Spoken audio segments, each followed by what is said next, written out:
Hello, and welcome to another episode of Soft Girl Strong Mind. So, the last few episodes, I've been kind of sharing my story, the environment I grew up with, and what kind of led to me going into survival mode.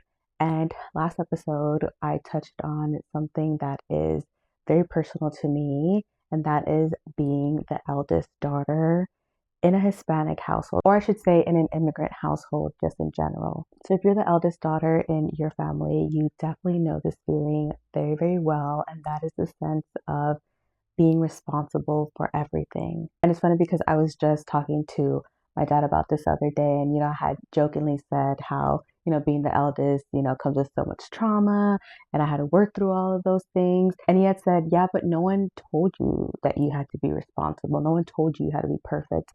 And I thought about it and I'm like, you know what? You are right. Technically, no one told us that we have to be responsible and that we have to be perfect. But the thing that he doesn't understand, because he's not the eldest son, he's actually the baby in his family. So he's the spoiled one. So one thing that he does not understand is that you just feel it. You just feel this sense of responsibility for being the eldest daughter. And it's something that if you're not the eldest, you kind of don't understand. And it doesn't make sense because, yes, of course, no one sat us down and told us, okay, you're going to be the head of the household and you're going to be responsible for X, Y, and Z. But it's just bestowed on us. Like, I don't know how to explain it. There's just this weird psychological phenomenon with eldest daughters being born just knowing we have to be responsible and perfect. And this is why in every household you can spot whoever the oldest daughter is, because they're usually the polite ones, they're usually the very respectful ones, they're usually the quiet ones, they're usually the ones that are keeping the whole family together. But if you really think about it, being the oldest child, you're the one who's learning everything first. And also you're the one that your parents are trying to figure everything out with. And sure, no one technically told us that we have to be responsible for everything, but you are constantly reminded that you are. Like, for example, when your parents tell you to behave because your siblings are watching you. Or I even remember strangers seeing me and my little sister and reminding me that I'm going to be a mirror to her, so to set a good example. So somehow as a 5-year-old, I'm already a role model to somebody. So obviously that comes with a lot of pressure. And something that I still remember vividly was when I was playing with my siblings and my cousins and something would go wrong, it would always land on me.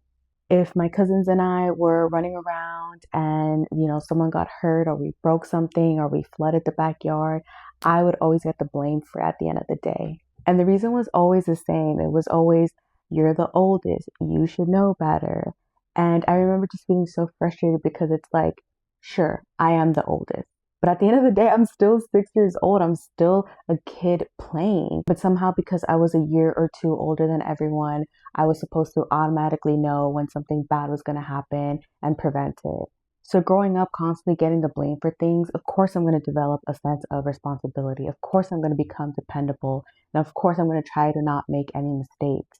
And the sense of responsibility doesn't just stay within your family, it starts becoming who you are. For example, in school, I always got straight A's. I was always very polite. I was very quiet. Teachers loved me. And even at work, I was always dependable. The higher ups knew that they can trust me and that they can count on me.